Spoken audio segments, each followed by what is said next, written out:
लोकसभा चुनाव के खत्म होते ही विधानसभा चुनाव की तैयारियों में सारे दल जुट गए हैं। जैसा कि हम सभी जानते हैं कि इसी साल 2024 में 4 विधानसभा का चुनाव होने तय हैं, जिसमें से झारखंड भी है। झारखंड विधानसभा के चुनाव की तैयारी में भाजपा तो कमर कस ही रही है और ऊपर से विपक्षी दल झामुमो जो अभी सरकार में है वह भी अपनी सरकार को बचाने में पूरी तरह से जुटी हुई है। यहाँ अभी मुख्यमंत्री चंपई सोरेन जी तरह तरह की नई घोषणाएं करते जा रहे हैं। हाल ही में मुख्यमंत्री चंपई सोरेन जी ने एक बहुत बड़ी घोषणा की है, जिसमें उन्होंने 25 साल से लेकर के 50 साल तक की महिलाओं को 1000 रुपये पर माह देने की घोषणा की है, जो बहुत बड़ी घोषणा है। और उम्मीद है कि इस घोषणा का बहुत बड़ा असर हो सकता है, क्योंकि 1 जुलाई से उन्होंने इसके लिए कैंप लगा करके फॉर्म भराने की प्रक्रिया भी शुरू करने की घोषणा कर चुके हैं। और ऐसा माना जा रहा है कि उनकी इस घोषणा का काफी दूरगामी प्रभाव हो सकता है। इधर भाजपा शिवराज सिंह चौहान जो मध्य प्रदेश के पूर्व मुख्यमंत्री हैं, उन्हें झारखंड का प्रभारी बनाया है विधानसभा चुनाव के लिए। और उन्होंने प्रभारी शिवराज सिंह चौहान ने यहां भाजपा प्रदेश कार्यालय में घोषणा किया है कि इस बार झारखंड विधानसभा में अब की बार 70 पार का नारा दिया है। जैसा कि हम सभी जानते हैं कि झारखंड विधानसभा में 81 कुल सीट हैं, जिसमें से उन्होंने 70 सीट लेने का उन्होंने प्लानिंग बनाया, उन्होंने योजना बनाया है। अब आज बाबूलाल मरांडी जी इसके बारे में अपनी योजनाओं के बारे में अपनी पूरी जानकारी दे रहे हैं कि कैसे वह 70 पार ले जाएंगे। विधानसभा चुनाव को लेकर के आगे पार्टी की क्या रणनीतियां हैं, किस तरह से पार्टी लोगों को किस तरह से रणनीतियां बना रही है और किस तरह से विधानसभा की चुनाव को लड़ने जा रही है, इसके बारे में पूर्व मुख्यमंत्री, झारखंड के प्रथम मुख्यमंत्री बाबूलाल मरांडी जी इसके बारे में पूरी जानकारी दे रहे हैं। आइए बात करते हैं बाबूलाल मरांडी जी से।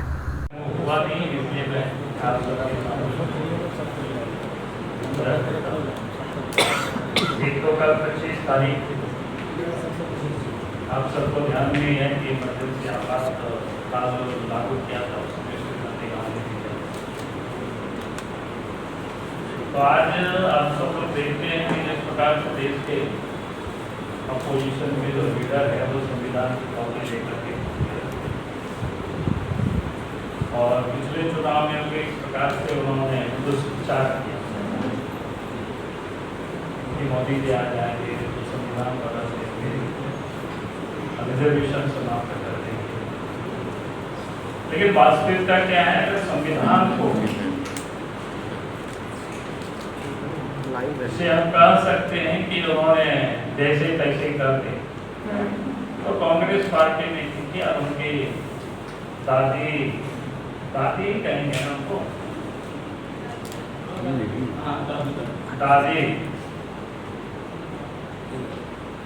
कह सकते हैं कि प्रकार में उसको पूरी तरह से उन्होंने कुचल दिया और इमरजेंसी लगाए। और इमरजेंसी के बाद मीडिया पर भी उन्होंने प्रतिबंध लगाए, यानी कोई भी स्वतंत्रता नहीं। सारे नेता जो आवाज उठाते थे विरोध में, उन सबको जेल में डाल। जो आज राहुल गांधी घूम करके जो मोदी जी के बारे में जो बोलते हैं, तो मैं कह सकता हूं कि अगर इतना बोलना तो सबसे पहले तो उनको श्रीमती गांधी जी की जो इमरजेंसी लागू किया था उस समय जिस प्रकार से उन्होंने संविधान को कुचला है, तो उस पर उनको माफी मांगनी चाहिए। तो ये जो 25 जून की जो तिथि है वो काला दिवस के रूप में पूरा देश मनाता है, और पार्टी ने तय किया है कि हमें भी उस कार्यक्रम को मनाना है। झारखंड में भी सभी जिला में 25 जून को कार्यक्रम मनाया जाएगा ममता दिवस।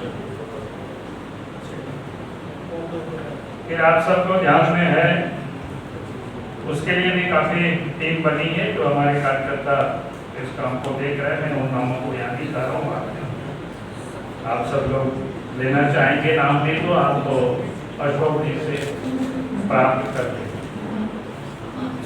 दूसरा जो है कि प्रधानमंत्री जी के मन की बात, चुनाव के पूर्व उसको स्थगित कर दिया गया था, क्योंकि बीच में चुनाव।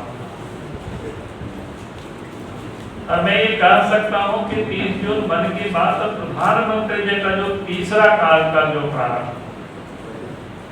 उसमें से ये पहला मन की बात। और प्रधानमंत्री की मन की बात पार्टी का प्रयास है कि हर बूथ स्तर पर हम इसको तो 30 तारीख को मन की बात है, 30 जून को, और साथ ही उस दिन 30 जून हूल दिवस भी है, क्योंकि सबको पता है 1855-56 में सिद्धू कान्हू, चांद भैरव, फूलो झानो के नेतृत्व में अंग्रेजों के विरोध में जो कूच हुआ, और उस कूच में हजारों लोग शहीद हुए थे। तो 30 जून का ही वो तिथि था, उस दिन ही घोषणा हुई थी। पूरे 30 जून को पूरे देश में हूल दिवस के रूप में मनाया जाता है। तो उस दिन मन की बात भी है प्रधानमंत्री जी की, और हूल दिवस भी हमारे कार्यकर्ता उसको दोनों ही वहाँ पर मनाएंगे। मन की बात को भी सुनेंगे और हूल दिवस भी मनाएंगे। फिर तीसरा जो कार्यक्रम है बलिदान दिवस, आप सबको याद ही कि डॉक्टर श्यामा प्रसाद मुखर्जी का भी 23 जून उनका बलिदान दिवस। डॉक्टर श्यामा प्रसाद मुखर्जी भारतीय जनता पार्टी यानी उस समय भारतीय जनसंघ के वो संस्थापक, और जम्मू कश्मीर में जो आर्टिकल 370 लगा हुआ था, 370 ही नहीं, उससे पहले तो जम्मू कश्मीर में कोई मुख्यमंत्री नहीं कहलाते थे, प्रधानमंत्री हुआ करते। भारत का कानून वहां लागू नहीं होता। तो इन सब चीजों को लेकर के डॉक्टर श्यामा प्रसाद मुखर्जी ने विरोध किया था, और उन्होंने कहा था कि भाई एक देश में 2 निशान, 2 विधान और 2 प्रधान ही नहीं चाहिए, और इसको लेकर के आंदोलन किया। और इस आंदोलन को लेकर के सत्याग्रह भी किया बिना परमिट से। उस समय जम्मू कश्मीर को परमिट लेकर के जाना पड़ता था। उनकी गिरफ्तारी हुई और फिर जेल में ही उनकी अनेक प्रकार से हत्या कर दी गई उनकी, तो शहीद हुए। तो आज भी हम त्वरित उसका कोई अभी तक उत्तर नहीं मिल पाया कि मामला उस समय की जांच नहीं हो। तो 27 जून को हम सब लोगों ने मनाया, लेकिन पार्टी ने तय किया कि 23 जून उनका बलिदान दिवस था और 6 जुलाई उनकी जयंती। तो 23 से 6 जुलाई के बीच पार्टी ने तय किया है कि भाई हम हर इकाई पर जनता को भी प्रेरित करें, पार्टी के कार्यकर्ता को प्रेरित करें। मैं आप सब लोगों से भी कहूँ, देश के प्रधानमंत्री नरेंद्र मोदी जी ने 5 जून जो पर्यावरण दिवस है उस दिन एक पेड़ को लगाया, और उन्होंने देश के लिए आह्वान किया था देशवासियों से, वे हर देशवासियों को एक पेड़ मां के नाम जरूर लगाना चाहिए। और उसके पीछे का कारण पिछले दिनों हम सब लोग देख रहे हैं कि इस प्रकार से पर्यावरण जो बिगड़ रहा है या तापक्रम जो बढ़ रहा है, हम सब लोगों ने देखा कि टेम्परेचर जो बढ़ा सब जगह पूरी दुनिया में, और दुनिया सब जगह चिंतित है। तो उसका एक ही उपाय है कि भाई हम अधिक से अधिक पेड़ पौधा को लगाएं, हरियाली को हम ले आए। तो देश के प्रधानमंत्री आदरणीय नरेंद्र मोदी जी 5 जून को पेड़ लगा करके उन्होंने देशवासियों से आह्वान किया कि वे हमें मां के नाम एक पेड़ लगाना। तो पार्टी ने उसको 23 जून से 6 जुलाई जो बलिदान दिवस से लेकर के जन्म जयंती तक हम इस कार्यक्रम को ले जाएंगे, कार्यकर्ता भी लगाएंगे, जनता को भी हम प्रेरित करेंगे ताकि इस धरती को हम सुंदर से सुंदर बना सकें। ये हमने कहा रहता कि ये पार्टी का ये कार्यक्रम घोषित कार्यक्रम था, लेकिन फिर भी हमें लगा कि चूंकि अभी कार्यक्रम हुआ नहीं है तो आप सब लोगों के समझ सारा। उसके बाद हम सब लोगों ने कार्यक्रम और भी तय किया है। एक तो आपने देखा कि झारखंड प्रदेश में भारतीय जनता पार्टी को एकालिक एक्ट में 81 लाख से कहीं अधिक वोट है, 9 सीटें हम जीते। यानी बहुत बड़ी जनता ने हमें इस प्रदेश में साथ,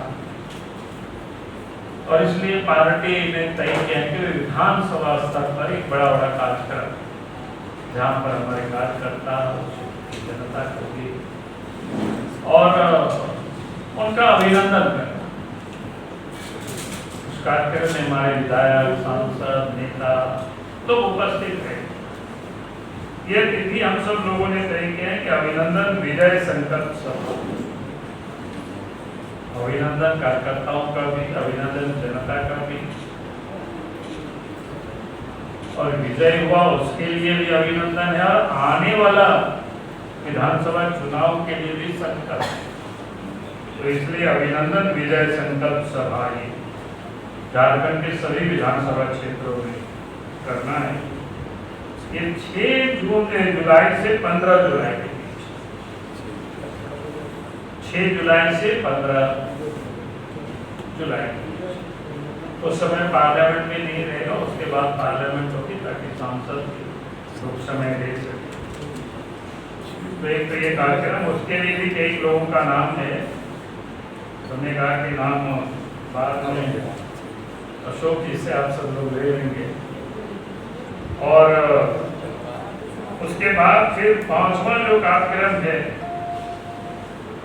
विस्तृत प्रदेश कार्य समिति की बैठक। विस्तृत का मतलब है कि बड़ा कार्य समिति, जिसमें से हमारे जो मंडल तक की जो कार्य समिति होती है, मंडल के जो पदाधिकारी हैं और ऊपर के जितने भी लोग हैं, वो सारे लोग उस सभा में लोग उपस्थित होंगे। ये बड़ा कार्यक्रम होगा। ये 20 जुलाई का ये तिथि हम सब लोगों ने मोटा मोटी तय किया। हम लोग कोशिश करें रांची के मोराबादी मैदान मिल जाए। कार्यक्रम तो रांची में ही होना है, लेकिन हम लोग की फर्स्ट प्रायोरिटी है मोराबादी मैदान। अगर वो खाली रहेगा, वो मिल जाएगा, तो हम लोग मोराबादी मैदान को करेंगे। अगर वहाँ दिक्कत होगी तो फिर हम लोग दूसरे मैदान के बारे में सोचेंगे, लेकिन अभी हम लोग उसे करेंगे। उसके लिए भी कमेटी बनी हुई है जो तैयारी करेंगे। फिर इसके बाद जो कि चुनाव के मैदान में हम सब लोग जाने वाले हैं। अब विधानसभा का चुनाव बिल्कुल अब करीब ही है। अब मुश्किल से समय आप कह सकते हैं 3 महीना है, उसी में सब कुछ लेना है तैयारी। एक तो आरोप पत्र बनाने की एक समिति हम लोगों ने गठित किया है। फिर घोषणा पत्र समिति हम सब लोगों ने घोषित किया, और उसके बाद मतदाता सूची का पुनरीक्षण हो रहा है। उसके लिए भी हम लोगों ने समिति तैयार किया है। और उसके बाद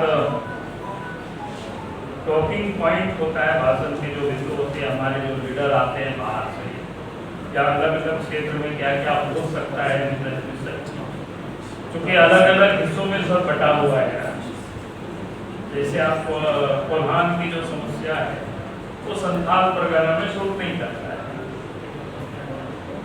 संथाल परगना की समस्या है वो आपको पलामू में भी कभी बैठता है।